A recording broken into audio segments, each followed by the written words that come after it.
I wrote this about a month ago, so I think it might have been slightly inspired by Indigenous Peoples Day.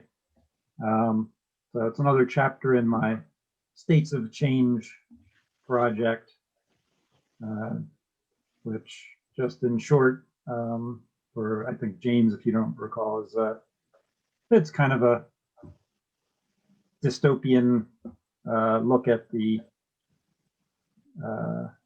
future of the U.S., let's say, in 2076. So we'll leave it at that. This chapter, and every chapters kind of takes place in one state. And this one takes place in Iowa, and it's called Hawkeye.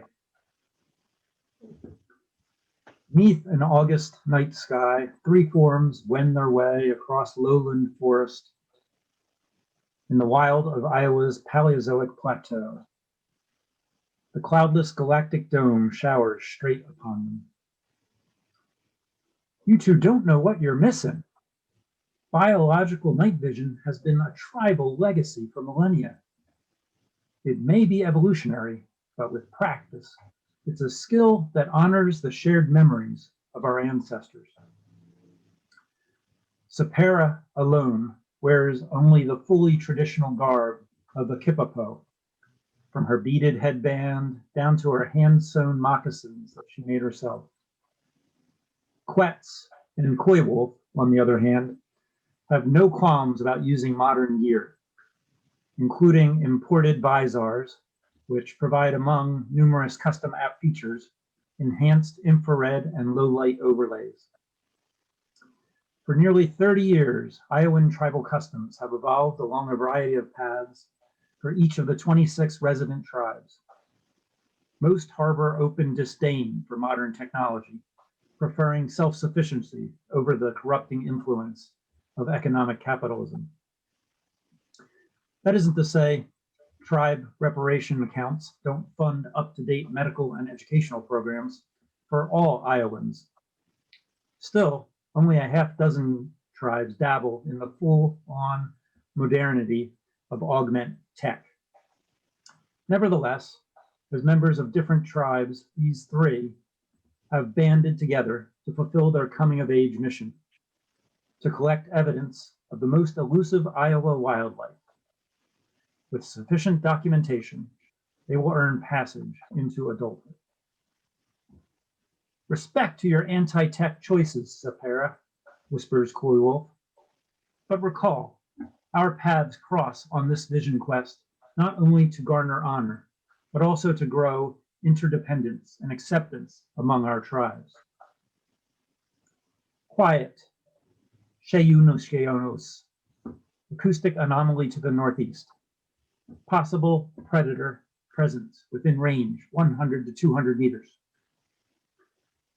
In the Algonquin sign language they share, Koi Wolf passes to Sapera the message Quet sent on their visor internal feed. He leaves out the stray dog, Jarvid. Quet scans the area and leads the group forward. For Sapera's offline benefit, he then signals guidance that takes them around a small pond toward the hopeful target area. The footpath is visible as a dark swath in the moonless night, yet the recent rain makes the clay soil slick. Huron tracking training notwithstanding, Koi Wolf loses his footing on a muddy patch.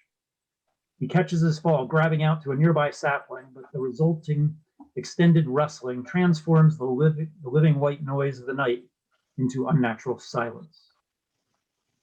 2 moments pass, then 3, when 2 bleats issue from further back in the undergrowth, followed without warning by 3 white-tailed deer bounding in thumps through the brush off to the north. Sapera beams, then signs confirmation, her sighting of 2 doe and a fawn to her male companions. No need for silence now. Your skill at flushing out is epic, CW. Quetz chortles, shaking his head. The outburst breaks hours of silence for Quetz. Touching the visor control at his temple, he adds, that surely spooked anything within 2 clicks of here. Still, adding 3 deer to our list is a boon. How about we take a break? Quetz's tribe, the Sauk, are focused pragmatists. During the occupation, his people patiently fought for tribal justice within USA's legal system. Now, most Sauk have turned in their law degrees to pursue plant-based subsistence off of the land. Still, they don't fret over acquiring outdated paramilitary gear to support Iowa's restoration efforts. The Huron Coy Wolf's people, in contrast, have much higher financial standing, not only from past casino deals. They prefer outfitting themselves in an aesthetic closer to the authentic Iowan norm. The latest synthetic materials and microtech are Huron standard. As you like it, Q. I have to take a leak anyway. As Coy Wolf disappears in search of a tree, he notes over his shoulder, maybe when the moon rises, we'll have a better chance at syncing with our totem spirits anyway. I agree, adds Sapera. Tepukese's guiding light will serve as an honorable harbinger in celebration of the Repatriation Day. Wait, Sep, don't the Kickapoo still feel great ill toward old Whitey? I thought acknowledging the 5th-century occupation in any way was beneath your tribe's dignity. Yes, Quetz, we do spurn all things Western, including neo-tech, but the anointed among my village are schooled in Iowa's heritage. So we never forget the evils of the past and the sacrifice we made in the journey to the present. Well, does any of your Kickapoo heritage say anything about where we might find a ghost lynx or a prairie fox out here? Hell, I'd settle for a cloned barred owl at this point to boost our wildlife count. Kickapoo legend favors the hunter who is hungry. The plateau is large and its environment by and large healthy, but you know that as well as I do.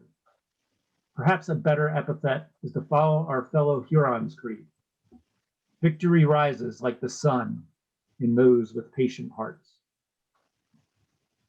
Yeah, I guess we have much to learn from each other, whether it takes another day or 10. Though I still don't understand why your tribe insists on hunting, especially the beaver and raccoon that have taken decades to restore to sustainable populations. Quetz, my blood, and yours too, is inseparable from those who came before us.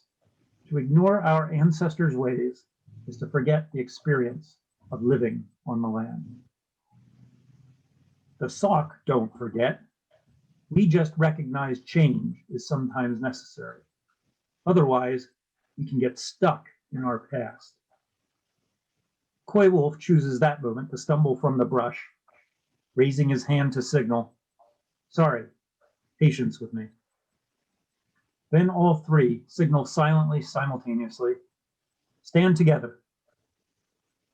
Each youth grins with the good energy of the moment, and in unison they look up to the glittery canopy of stars. In time, night sounds creep back into the open space around them. Cricket song dances at the fringe, and peepers loudly proclaim their desire to mate. Then, as the moon peaks above the distant rolling hills, a howl ululates across the plateau. The future looms bright.